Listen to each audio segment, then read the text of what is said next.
And hello everybody. Today we're going to be having a look at how to create a bill of quantities in Hodhub.ai using their bill of quantities estimator. So I've just clicked into the bill of quantities estimator. These are previously created projects. Some have been added to the active projects section. I'll just open one of the cards just to quickly run through just to show the outline. Essentially you have these drop downs, 1, 2, 3, 4, and these are additional.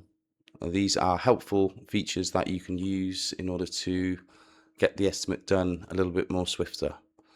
So you have different sections, the professional section. So if you click into one of these sections on the left, then it'll only pull up that specific section. Obviously covers all areas of construction.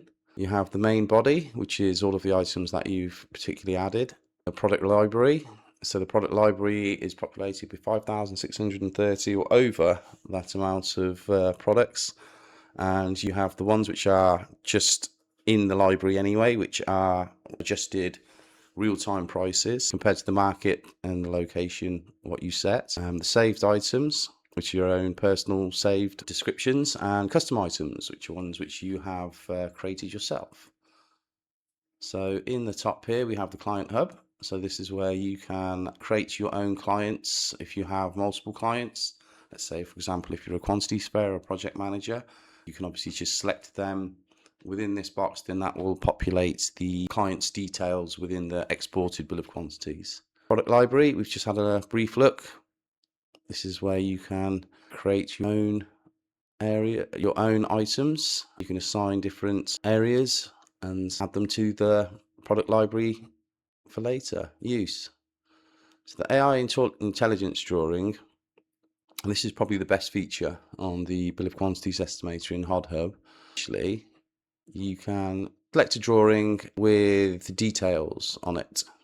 So once you've uploaded the drawing, the AI will scan the drawing, look for the detailed measurements and do a takeoff for whatever is within the drawing. It's not going to be 100%, but it's going to help you maybe 50 to 75% of all of your titles, and it's also going to create the titles for you. So rather than having to go through everything and cross them off by pencil, you can just simply upload the drawing, let the AI create as many descriptions as possible, then go through the drawing afterwards just to make sure that everything's been taken off, and you can get it done in minutes rather than hours. So here is the construction detail drawing, which is where you can upload the one page, which is often included in many construction drawings, which is just a list. It's just writing. It will say the internal partitions are timber, or it might say the internal partitions are steel frame systems. You see, so what you might have London brick, you might have a block and a block with a render on the outside. You may have a timber frame, for example. So the AI needs to know what it is that it is describing, and then it will compare that to the measurements and produce the descriptions for you. So here you can adjust the height if you need to whatever the drawing says, and then here you can say, you can give the AI an inkling of what it is that it is taking off. So here we'll just put walls, just because there was internal and external items within that drawing. So you just click analyze, and then there you go. It will analyze the drawing, it will extract the information, and then it will use that information in order to gather a rate for you. So it also has different units, so you could, all of this is adjustable. It's not right 100% of the time, but it's a helper. This is what AI should be used for.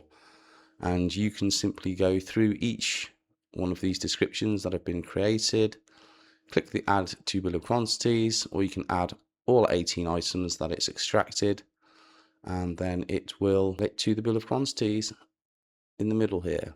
So if you scroll to the bottom, you have the adjustments and allowances. This will give you a contingency amount, overheads and profits, and the VAT.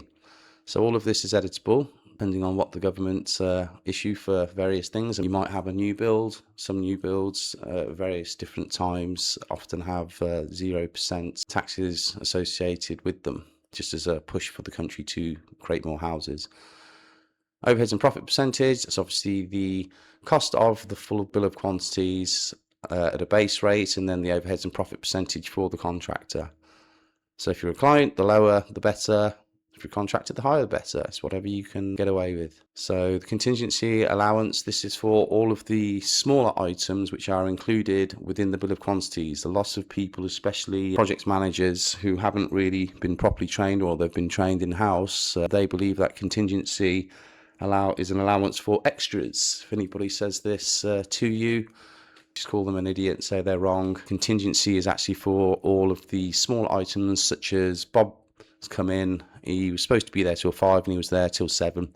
So rather than you having to sign off the 2 hours extra, the contingency allowance it makes up for that compensation. It's also things such as minor extra materials that might be needed that are not significant to the project. And it's always good to set a good contingency allowance. Ever since after COVID, it's pretty much been around 10%. It used to be between 3 and 8%, I would say, depending on how risky, how complicated, and how many potential things may go wrong on the project. So this will all exports. This will all show as a summary down here, so you can see if there's any anomalies, and then you can preview the bill of quantities. So this will give you this pop-up. You can go through each individual detail just to see. So you can change the key recommendations. Everything's nice and quickly editable. Add your own UK compliance if you'd like to adjust anything. And then you can see the actual layout of how it's going to be presented. So, as QSs, what we do is we'll add a description, quantity, units, rate, and an amount. So the amount is actually the quantity times the rate. And the reason we do this is if we measured it at 18 meters squared and it actually was 21 meters squared, you can just add a variation to the contract and say there's an extra 3 meters or 3 square meters for this particular description, and you already have a rate. So one times the other will give you the difference, and that's that situation sorted out, rather than the contractor on the job trying to charge you exorbitant amounts. That's disproportionate to the original quantity, bill of quantities. So let's have a look at the exported PDF. So you'll get a front cover. Looks very professional. You've got a summary with key recommendations, the UK legal compliance and terms, all which is editable. So there's a certificate of professional accuracy.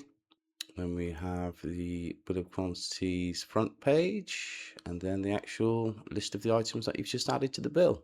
So as you can see, it's in a very nice, clean, professional format. And if you'd like to use the professional bill of quantities estimator in Hodhub, you can sign up for 10 days for free right now.